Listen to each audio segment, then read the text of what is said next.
मई का महीना आधा बीतते ही पूरा उत्तर और मध्य भारत इस समय भट्टी की तरह तप रहा है। पारा 45 डिग्री सेल्सियस से 48 डिग्री सेल्सियस के बीच झूल रहा है और इस झुलसाने वाली गर्मी के बीच आम जनता के लिए बिजली जीवन रेखा बन चुकी है। लेकिन हकीकत यह है कि बढ़ती मांग के आगे देश का पावर इंफ्रास्ट्रक्चर बुरी तरह हाँफने लगा है। नमस्कार, आप देख रहे हैं बेधड़क खबर और मैं हूं आपके साथ मुस्कान। हम आपको बता दें कि गोरखपुर से लेकर देश की राजधानी तक कहानी एक ही जैसी है। रिकॉर्ड तोड़ बिजली की मांग, जलते हुए ट्रांसफार्मर और रात रात भर सड़कों पर उपकेंद्रों के बाहर प्रदर्शन करती उग्र जनता। गोरखपुर में इस समय भीषण गर्मी और उमस ने लोगों का जीना मुहाल कर दिया है।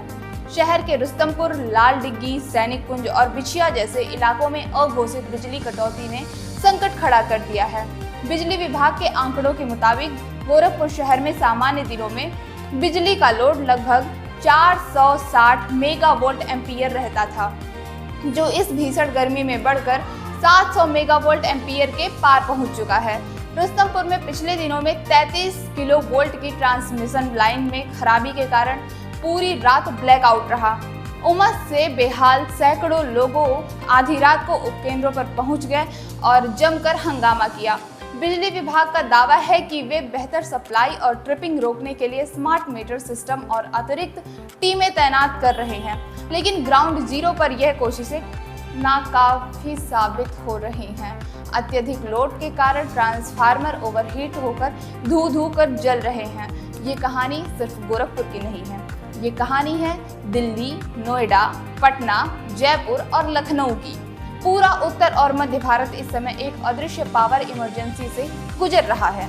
आसमान से सूरज आग नहीं, तेजाब बरसा रहा है और जमीन पर हमारे देश का पावर इंफ्रास्ट्रक्चर यानी बिजली का नेटवर्क इस लोड के आगे घुटने टेक चुका है। आज की इस स्पेशल रिपोर्ट में हम समझेंगे कि आखिर दुनिया की 5वीं सबसे बड़ी इकोनॉमी 48 डिग्री की गर्मी आते ही ब्लैकआउट की कगार पर क्यों पहुंच जाती है। सबसे पहले बात करते हैं गोरखपुर की, जो इस समय संकट का एपी सेंटर बना हुआ है। शहर के रुस्तमपुर, लाल डिग्गी और बिछिया जैसे इलाकों में बिजली की आंख मिचौली ने लोगों का जीना मुहाल कर दिया है। लेकिन ऐसा हुआ क्यों? जरा इस गणित को समझिए। सामान्य दिनों में गोरखपुर शहर का बिजली लोड लगभग 460 मेगावोल्ट एम्पीयर रहता था, लेकिन इस बार मई के महीने में लोड अचानक उछलकर 700 मेगावोल्ट एम्पीयर के पार चला गया, यानी करीब करीब दोगुना लोड। बिजली विभाग के कागजों को पलटिए तो वहां बड़े बड़े दावे दिखेंगे। हमने स्मार्ट मीटर लगा दिए हैं, हमारी टीमें 24 घंटे मुस्तैद है, ओवरलोडिंग रोकने को फुल प्रूफ प्लान है। लेकिन जब जमीनी हकीकत पर ये स्मार्ट दावे फेल होते हैं तो नतीजा होता है अघोषित बिजली कटौती। जब लगातार 10-10 घंटे बिजली गायब रहती है तो जनता का सब्र टूट जाता है और यही वजह है कि आज लोग रात रात भर जागकर बिजली दफ्तरों के बाहर हंगामा करने को मजबूर हैं। अगर आपको लगता है कि ये सिर्फ लोकल मैनेजमेंट की नाकामी है तो आप गलत हैं। ये समस्या नेशनल लेवल पर एक बहुत बड़े खतरे की तरफ इशारा कर रही है। इस हफ्ते भारत ने अपनी बिजली की मांग में वो रिकॉर्ड देखा है जो आज से पहले देश के इतिहास में कभी नहीं देखा गया। मई 2026 का वो हफ्ता जिसने ग्रिड को हिला दिया। 18 मई को देश की पीक पावर डिमांड लगभग 257 गीगावाट पहुंचती है। 19 मई को यह बढ़कर 260 गीगावाट हो जाती है और फिर आता है 21 मई का दिन। मांग सारे अनुमानों को ध्वस्त करते हुए 270 गीगावाट से ज्यादा के ऑल टाइम हाई रिकॉर्ड को छू लेती है। ऊर्जा मंत्रालय ने अनुमान लगाया था कि इस साल बिजली गर्मियों के पीक में देश को 270 गीगावाट बिजली की जरूरत पड़ेगी, लेकिन मौसम के बदले मिजाज ने मई के महीने में ही इस आंकड़े को पार कर दिया। दोपहर के 2 बजे से शाम के 4 बजे के बीच जब देश के करोड़ों घरों में एसी, कूलर और रेफ्रिजरेटर अपनी पूरी ताकत से चल रहे होते हैं, तब हमारा नेशनल ग्रिड थरथराने लगता है। अब आप सोच रहे होंगे कि सरकार तो कहती है कि हमारे पास बिजली बनाने की पर्याप्त क्षमता है, कोयला भी भरपूर है, तो फिर ये कटौती क्यों है? इसके पीछे 3 बड़े कारण और कड़वे तकनीकी सच हैं जो आपको कोई नहीं बताएगा। पहला कारण द सोलर क्लिफ यानी शाम का संकट। भारत ने रिन्यूएबल एनर्जी में बहुत तरक्की की है। दिन के समय हमारी पीक डिमांड का लगभग 22% हिस्सा सोलर पावर से आता है, लेकिन शाम के 6:30 बजते ही सूरज ढल जाता है और सोलर जनरेशन हो जाता है जीरो।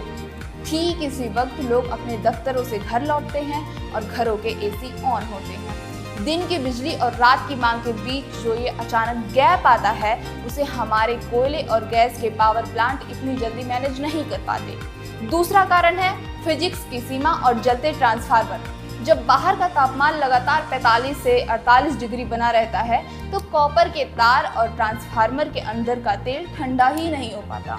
ऐसे में जब उस पर ओवरलोड डाला जाता है, तो ट्रांसफार्मर खुद को ब्लास्ट से बचाने के लिए ट्रिप हो जाता है। ये सिस्टम की नाकामी नहीं, बल्कि इंफ्रास्ट्रक्चर की फिजिकल लिमिट है।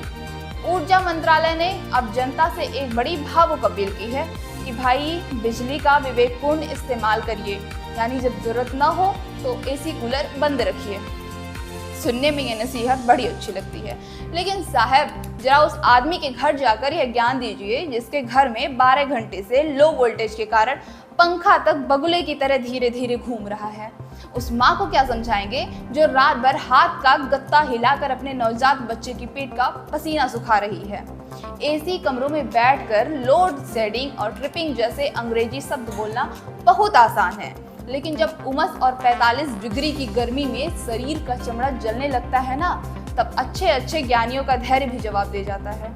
साल 2026 हम चांद पर जा रहे हैं। हम दुनिया की 5वीं सबसे बड़ी इकोनॉमी हैं और हम एआई और रोबोट्स के दौर में जी रहे हैं। लेकिन जैसे ही उत्तर भारत का पारा 45 डिग्री के पार जाता है ना, हम वापस पाषाण युग में लौट जाते हैं। मोमबत्तियां ढूंढने लगते हैं, हाथ के पंखे झालने लगते हैं और रातों को सड़कों पर लोग उतर आते हैं।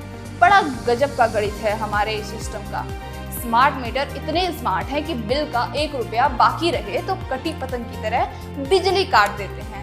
लेकिन जब 48 डिग्री की भट्टी में जनता का चमड़ा जलने लगता है, तो वो पावर हाउस फोन करती है तो वही सिस्टम कोमा में चला जाता है। साहब लोग फोन बंद करके सो जाते हैं। एसी कमरों में बैठे बड़े हकीम कहते हैं कि जनता विवेकपूर्ण इस्तेमाल करे। क्लाइमेट चेंज आ चुका है, गर्मियां हर साल और खूंखार होंगी।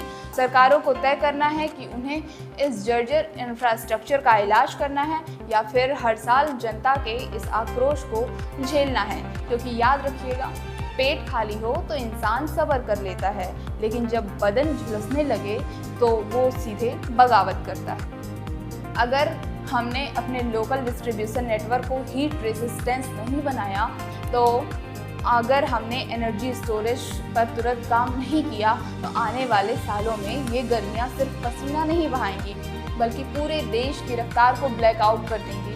खैर, इजाज़त दीजिए मुझे यानी मुस्कान को। मिलते हैं अपनी अगली स्टोरी के साथ। देखते रहिए बेधड़क खबर। शुक्रिया।